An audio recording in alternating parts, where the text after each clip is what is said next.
হাই friends, কি খবৰ? আশা কৰোঁ সকলোৱে ভালে আছে। আজিৰ ভিডিঅ'টিত আলোচনা কৰিম ভাৰতৰ আটাইতকৈ ধনী মানুহ ৰিলায়েন্স কোম্পানীৰ মালিক মুকেশ আম্বানীৰ পত্নী নীতা আম্বানীয়ে কিনা এটা ৰবটৰ বিষয়ে। আহক দেৰি নকৰি ভিডিঅ'টি আৰম্ভ কৰোঁ। বন্ধুসকল, ভাৰতৰ বিখ্যাত বিজনেছমেন ৰিলায়েন্স কোম্পানীৰ মালিক মুকেশ আম্বানী আজিৰ তাৰিখত ভাৰতৰ আটাইতকৈ ধনী মানুহ। জানিব পৰা মতে মুকেশ আম্বানীৰ 1 মিনিটৰ ইনকাম 2,35,000 টকা।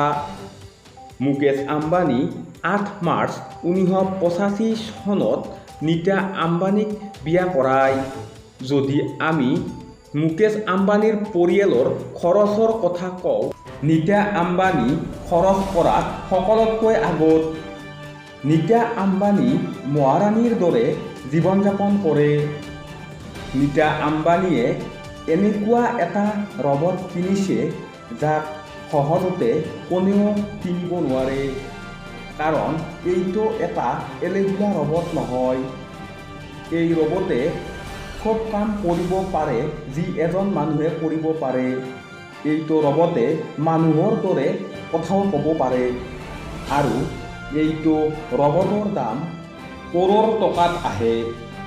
বন্ধু বান্ধৱীসকল, যদি ভিডিঅ'টি চাই ভাল পাইছে প্লিজ লাইক, কমেণ্ট আৰু চেনেলটো ছাবস্ক্ৰাইব কৰিব। লগতে কাষত থকা বেল আইকনটোও দবাই দিব। আজিলৈ ইমানেই, নমস্কাৰ।